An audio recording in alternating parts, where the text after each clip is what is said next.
누가복음 23장 33절부터 46절까지 말씀 제가 봉독해 드리겠습니다.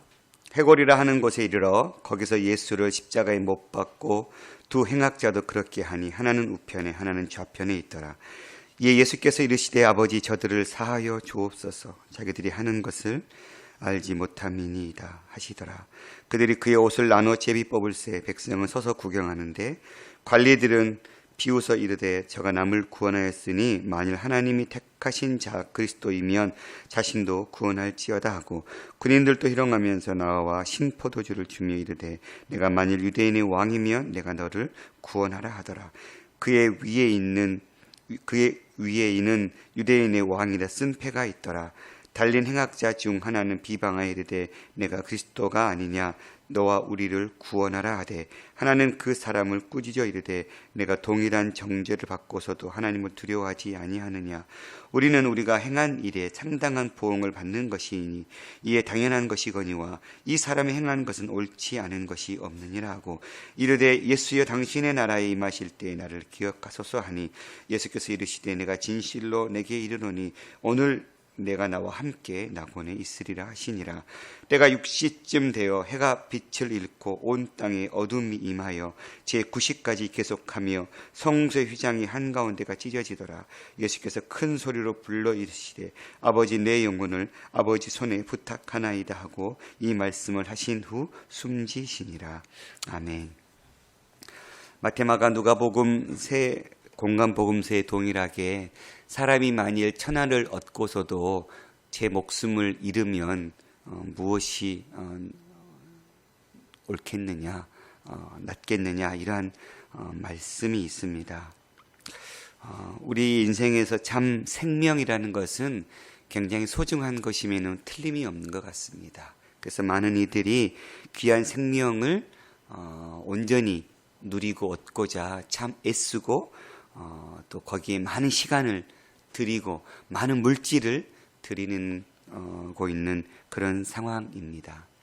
그런데 진정한 생명, 그저 우리가 태어나서 죽는 것, 이 한평생의 생명뿐만 아니라 죽음 이후에도 성경은 하나님의 심판이 있고 영원한 생명 또 죽지 않는 지옥의 그 길이 있음을 우리에게 이야기하고 있지요.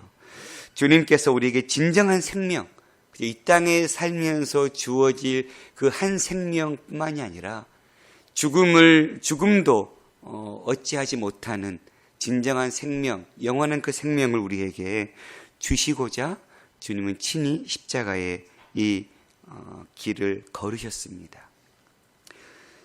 그런데 그 십자가를 통해서 우리에게 참 생명을 주시고자 하시는 하나님의 이 뜻, 이것을 오늘 본문 말씀에도 알고 깨닫는 자가 있는가 하면 알지 못하고 여전히 죽음 가운데 머물러 있는 자들이 있다라는 사실입니다.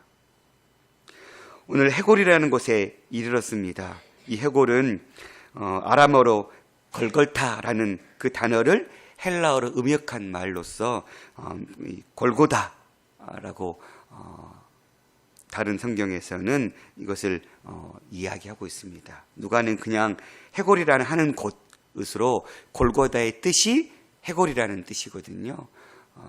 아마 많은 학자들이 해골이 많이 묻혀있는 장소여서 그렇게 불렀는지 아니면 그 장소가 해골 모양을 하고 있어서 그렇게 불렀는지 이렇게 많이들 이야기하고 있습니다. 중요한 건 해골의 장소, 에스겔 37장에 등장하는 마른 뼈 환상의 이야기, 소망 없어 메말라 있는 그 뼈들 속에서 뼈에 뼈가 붙으면서 살이 붙고 온전하게 뼈가 살아나서 새 생명을 얻게 되는 그 환상의 이야기. 주님은 그 해골이라고 불리우는 그 마른 뼈, 소망이 없는 곳에서 진정한 생명을 싹 틔우고 있는 그러한 역사를 우리에게 보여주고 계신다는 사실입니다. 그곳에서 주님은 십자가에 못이 박혔고 두 행악자도 좌우편에 함께 그렇게 있었다라고 기록하고 있습니다. 그때 주님은 말씀하시는데 이 예수께서 이르시되 아버지 저들의 죄를 저들을 사하여 주시옵소서 자기들이 하는 것을 알지 못함이니이다 하시더라. 이 말씀이 어떤 사본에는 있고 어떤 사본에는 없어서 학자들이 그러나 이 말씀이 빠져도 전혀 이 스토리가 이어지는 데는 지장이 없죠. 또 다른 복음서에는 이 말이 기록되어 있지 않습니다. 어찌됐건 주님은 이 말씀을, 이 기도를 십자가상에서 하고 계신다는 사실입니다. 왜냐하면 내 부류의 사람은 이 십자가에 죽으시는 그 예수님을 바라보면서 여전히 깨닫지 못하는 사람들이 등장하는데, 먼저는 백성들은 서서 구경하고 있습니다. 주님은 우리를 위해서 십자가에서 죽으셨는데 그들은 여전히 구경꾼에 머물러 있는 것이지요. 마치 우리가 예수 그리스도의 복음을 전하고 증거하지만 그냥 그 복음 앞에 구경하는 자들, 그게 뭐 나와가 무슨 상관인데 하고 방관하고 있는 자들과 마치 똑같은 모습. 백성들은 서서 구경만 하고 있습니다. 관리들은요, 비웃으면서 네가 만일 하나님의 택하신 자녀 그리스도이시면 네가 네 스스로를 구원해라 하면서 비웃고 있습니다. 또한 군인들은 동일하게 희롱하면서 신포도주, 당시 신포도주는 굉장히 로마인들이 먹었던 값싼 술을 이야기하거든요. 잠시 고통을 잊게 하기 위한 방편으로 썼다고 해요. 그 신포도주를 주면서 네가 만일 유대인의 왕이면 너를 구원하라. 또한 한편에 달린 행악자 중에 한 사람은 비방하여 이르되 내가 그리스도가 아니냐? 너와 우리를 구원하라. 백성들은 방관자로 있고 나머지 관리들, 군인들, 행악자는 네가 하나님의 아들이면 구원해봐라 하고 비꼬고 있는 모습을 우리에게 보여주고 있습니다. 그렇게 많은 이들은 예수 그리스도의 그 십자가 사건을 자기와는 상관없는, 그리고 관심 없는, 그리고 비꼬고 있는 그러한 태도로 취하고 있는 것이죠. 그런데 다른 한편에 달린 행악자 한 사람은 그 십자가 사건을 통해서 깨닫고 아는 사람의 모습을 보여주고 있습니다. 하나는 40절에 그 사람을 꾸짖어 이르되 내가 동일한 정죄를 받고서도 하나님을 두려워하지 않냐느냐. 우리는 우리가 행한 일에 상당한 보응을 받는 것이지만 그게 당연한 것이다. 우리는 죄가 있기 때문에 이렇게 당시의 십자가 처형은 굉장히 죄가 중대한 자들에게 행해졌던 사형의 방법이었거든요. 보통은 십자가형에 취한 사람들은 장사도 지내주지 않고 그저 새에 짐승의 먹이가 돼서 그냥 거기서 시체가 썩도록 내버려 두는, 그럴 정도로 굉장히 수치를 당할 수밖에 없는 그런 사형의 한 방식이었습니다. 그래서 이 행악자들의 죄는 아주 극악무도한 죄를 지은 자들이었을 것입니다.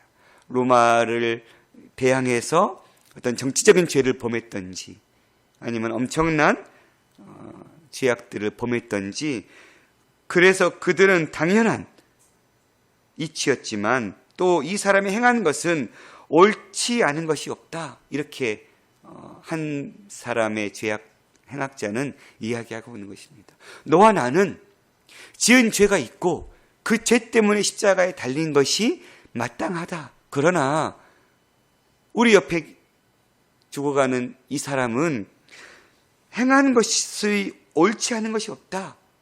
그러면서 뭐라고 얘기합니까? 예수여 당신의 나라가 임하실 때 나를 기억하소서. 자기가 수많은 죄를 짓고 죽어가는 상황, 이제는 생명을 잃어가는 상황 속에서 그는 예수님께 당신의 나라가 임하실 때 나를 기억하소서라고 기도하고 있는 것입니다. 그때 주님 말씀하시지요. 내가 진실로 내게 이르노니 오늘 내가 나와 함께 낙원에 있으리라. 낙원이라 번역한 이 파라데이소스라는 단어는 이 히브리어 간이라는 단어를 번역한 단어거든요. 이 단어는 70인역에서 보통 이 동산, 정원이라는 단어로 번역할 때 쓰고 있는 단어예요. 그래서 많이 에덴 동산을 의미하거든요. 만약에 이 낙원이라는 단어의 의미가 에덴 동산이라면 에덴 동산은 어떤 곳입니까? 하나님과 첫사람 아담이 함께 뛰놀고 교제했던 그 최초의 하나님과의 관계가 회복되었던 장소였지요. 마치 오늘 네가 나와 함께 낙원에 있으리라라는 이 말씀의 의미는 내가 정해준 그곳에서 너와 내가 이제는 하나님 은혜 속에서 소통하는, 이제는 진정한 참 회복의 관계가 이루어지는 그곳에서 네가 나와 있을 것이다. 천국을 의미하는 것이겠죠. 그렇게 알지 못하는 자들은 이 참 생명의 은혜를 깨닫지 못하고 있고, 아무리 극악무도한 죄인이라 할지라도 마지막 그 순간에 주님께 자신의 생명을 맡겼을 때 주님은 그에게 참 생명을 안겨다 주는 그러한 은혜를 베풀어 주고 있다는 사실입니다. 이게 주님께서 이 십자가의 길을 걸으신 이유이시죠. 누구든지 예수 그리스도를 믿기만 하면 구원을 얻은 이 복을 주시는, 그래서 이 일에는 6시쯤 되어서 12시쯤 된 거예요. 해가 빛을 잃고 온 땅에 어둠이 임하여 제9시 3시까지 낮 3시까지 해도 빛을 잃어버리고 온 땅에 어둠이 가득하게 깔린 그 상태에서 주님은 마지막 아버지 내 영혼을 아버지 손에 부탁하나이다 말씀하시고 운명하시죠. 그때에 누가복음은 먼저 성소의 휘장이 한가운데 찢어졌다 얘기하지만 다른 복음서는 그렇게 운명하실 때에 성소의 휘장이 위에서부터 아래로 찢어졌다라고 기록하고 있습니다. 중요한 건 휘장이 위에서부터 아래로 찢어졌다는 사실이죠. 성소와 지성소를 가로막았던 휘장, 대제사장이 1년에 한 번 들어갈 수 있었던 그 장소, 대제사장이라는 특별한 신분 외에는 들어갈 수 없었던 그 지성소, 그곳에 이제는 예수 그리스도의 참된 희생을 통해서 이제 누구든지 하나님께로 갈 수 있는 길이 열려졌다는 상징의 모습이죠. 더 이상 어떤 희생 제물도 필요 없는, 더 이상 하나님과 우리 사이에 어떤 중재자도 필요 없는, 단번에 죽으신 이 사건을 통해서 우리에게 영원한 하나님과의 교제의 길로 나아갈 수 있는 참된 생명의 길을 예수 그리스도께서는 만들어 놓으신 것입니다. 그래야 해서 이제는 주님으로 인해서, 예수 그리스도 이름으로 인해서 하나님 아버지 앞에 담대히 나갈 담력을 우리는 얻게 된 것이지요. 이 진정한 생명을 우리에게 주시고자 주님은 친히 그 길을 걸으신 것입니다. 우리는 알지 못하는 사람입니까? 아는 사람입니까? 무엇을 알아야 합니까? 나는 죽을 수밖에 없는 죄인이라는 사실. 그러나 그 죄인이지만 이 죄인된 나를 건져낼 수 있는 유일한 길은 주님 외에는 구원의 길이 없다라는 사실을 깨닫는 것. 이것을 아는 것이 중요하죠. 나는 죽을 수밖에 없는 죄인이지만 그런 나를 위해서 주님이 친히 십자가에 못 박혀 죽으심으로 나에게 진정한 생명을, 그 생명의 길을 허락해 주신 이 예수 그리스도의 십자가가 나에게 있다라는 이 사실, 그 십자가로 말미암아 이제 나는 하나님께로 갈 수 있는 길이 열려졌다는 이 사실을 깨닫는 것, 이것을 아는 것이 우리에게는 세상의 그 어떤 것을 아는 것보다 가장 가치 있는 일인 줄 믿습니다. 참된 보화를 발견한 자, 밭을 팔아서라도 그 보화를 취하라고 말씀하고 있습니다. 이 진정한 생명을 아는 자들은 마치 바울이 고백했던 것처럼 예수 그리스도를 알기 전에는 수많은 것들이 자기의 자랑거리였지만 이제는 그 모든 것을 배설물로 여기고 이제는 십자가 외에는 내게 자랑할 것이 없다라고 고백했던 그러한 참신자의 삶을 살아가야 되는 줄 믿습니다. 십자가는 그냥 머리로만 깨닫는 지식이 아닌 것 같습니다. 십자가는 우리의 가슴으로 품어야 될 것이고 우리의 삶으로 살아내야 될 진정한 삶의 길인 줄 믿습니다. 그저 입술로 고백하고 끝나버리는 것이 참 십자가의 의미가 아니라 주님께서 우리에게 진정한 생명을 주기 위해서 십자가의 길을 걸으셨던 것처럼 모든 비방과 수치를 다 당하셨던 것처럼 마지막 십자가에 죽으실 때까지 온전히 구약의 모든 예언을 이루시기 위해 신포도주도 드시고 자기 옷을 제비 뽑기까지 모든 구약의 말씀을 완성시켜 가시기를 그 철저하게 아버지의 뜻에 순종했던 그 길을 걸으셨던 그 주님의 십자가를 우리도 함께 걸어가야 될 줄 믿습니다. 오직 예수 천당, 불신 지옥 맞지요? 예수 그리스도를 통해서만 진정한 천국에 들어갈 수 있는 사실은 맞지요? 그를 믿지 않으면 지옥에 갈 수밖에 없는 사실도 맞습니다. 그런데 그것이 단 하나의 구호로만 그친다면 우리의 삶의 온전한 변화 없이 그저 우리 입술로만 이 사실을 고백하는 데만 그친다면 우리에게 이 진정한 십자가의 의미가 어떤 소용이 있을까요? 저와 여러분이 이 십자가의 깊은 의미를 온전히 깨닫고 주님이 걸으셨던 그 십자가의 길을 마치 각기 제 십자가를 짊어지고 그 길을 걸으라 말씀하셨던 주님 말씀처럼 오늘 우리가 짊어져야 될 십자가를 우리가 지고 날마다 십자가 안에서 우리는 죽고 다시 날마다 십자가 안에서 우리의 생명이 솟생케 되는 그런 은혜의 역사가 우리의 삶 가운데 일어나기를 소망합니다. 그래서 주님께서 찾으실 때에 이 시대에 하나님이 예배하는 진정한 예배자를 찾으실 때 우리 모두가 그 하나님이 찾으시는 진정한 예배자 하나님을 왕으로 모시고 우리의 삶을 하나님께 내어 맡기고 살아가는 그러한 진정한 하나님의 자녀의 삶으로 우리의 삶이 세워질 수 있기를 간절히 소망합니다. 주님이 십자가에서 죽으신 이유 그것은 우리의 삶의 중심의 자리에 앉기 위함, 즉 우리의 삶의 주인이 되기 위함이셨습니다. 그래서 십자가를 믿는다라는 것은 내 삶이 내 것이 아니고 하나님 당신의 것입니다를 고백하는 것이죠. 그런데 우리는 얼마나 많이 내 삶이 내 것이라고 하나님 앞에 부정하고 있는지는 모르겠습니다. 십자가를 믿고 따르는 자는 우리 삶의 왕의 보좌를 하나님께 온전히 맡겨드리는 인생일 줄 믿습니다.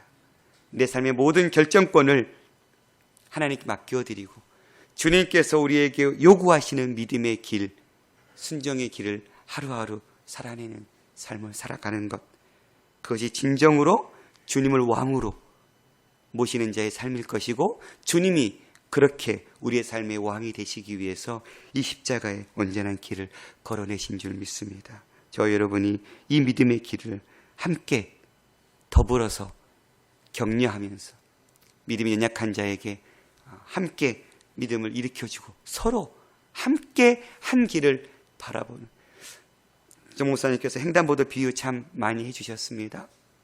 그저 목적지 없이 그저 아무 관심 없이 건너가는 자들이 아니라 정말 한 목적지를 향해서 한 가족과 같이 서로 함께 쓰러지면 일으켜 세워주고, 또 내가 쓰러졌을 때 다른 이로 인해서 내가 일으킴을 받으면서 그렇게 멋진 공동체를 만들어가는 그러한 뛰는 공동체가 될 수 있기를 간절히 소망합니다. 기도하겠습니다. 주님, 우리에게 참 생명을 얻게 하기 위해 모진 비방에, 모진 수치에, 모진 고통의 길을 마지막까지 하나님의 그 말씀에 철저히 순종하면서 주님은 걸어주셨습니다. 그리고 죽기까지 복종하심으로 우리에게 이 참 생명의 길을 열어주셨습니다. 주님, 우리가 이 사실 앞에 우리는 알고 깨닫는 자입니까? 여전히 알지 못하고 깨닫지 못하는 자의 모습 속에 머물러 있습니까? 나는 죽을 죄인이고 그런 나를 살리기 위해 주님 친히 이 십자가의 길을 걸으셨고, 이 십자가의 길 외에는 하나님께 갈 수 있는 구원의 길이 없음을 깨닫고 이 주님의 십자가를 우리의 가슴판에 새기고, 십자가가 우리에게 말씀하고 있는 그 믿음의 길을 한 걸음 한 걸음 담대히 순복함으로 걸어가서 주님 이 시대에 찾으시는 하나님의 온전한 자녀의 삶을 살아갈 수 있도록 우리를 붙잡아 주시옵소서. 성령 하나님, 마음은 온유로되 육신이 약하여 주님의 온전한 십자가를 짊어지고 주님과 함께 그 길을 걷고 싶지만 그러지 못할 때가 얼마나 많은지 모르겠습니다. 주여, 우리를 불쌍히 여겨 주시옵소서. 날마다 제 십자가를 짊어지고 주님이 걸으셨던 그 십자가의 길을 걸어가는 당신의 자녀가 될 수 있도록 날마다 우리를 십자가 앞에서 깨워주시고 새 마음 새 영을 부어주셔서 날마다 주님 걸으셨던 그 길을 우리도 걸어갈 수 있도록, 그래서 우리의 길에 이 십자가의 열매들이 주렁주렁 열려지는 그런 은혜가 있을 수 있도록 은혜 베풀어 주시옵소서. 우리를 이 십자가로 말미암아 아는 사람으로 구원해 주셨다면 우리에게 그 은혜를 베푸신 이유는 아직도 이 사실을 깨닫지 못한 많은 이들에게 이 생명을 전하기 위함인 줄 믿사오니, 우리가 이 생명을 하나님 우리 가슴 속에 품을 뿐만 아니라 이 생명을 증거하기에 부족함 없는 삶을 살아낼 수 있도록 우리에게 구령의 열정을 더하여 주시옵소서. 우리가 만나는 자들마다 이 십자가를 증거하고 전할 때마다 그들에게도 동일하게 나에게 베풀어 주셨던 이 구원의 은혜가 임할 수 있도록 은혜 베풀어 주시옵소서. 모든 말씀 우리 주 예수 그리스도의 이름으로 감사하며 기도드렸습니다. 아멘.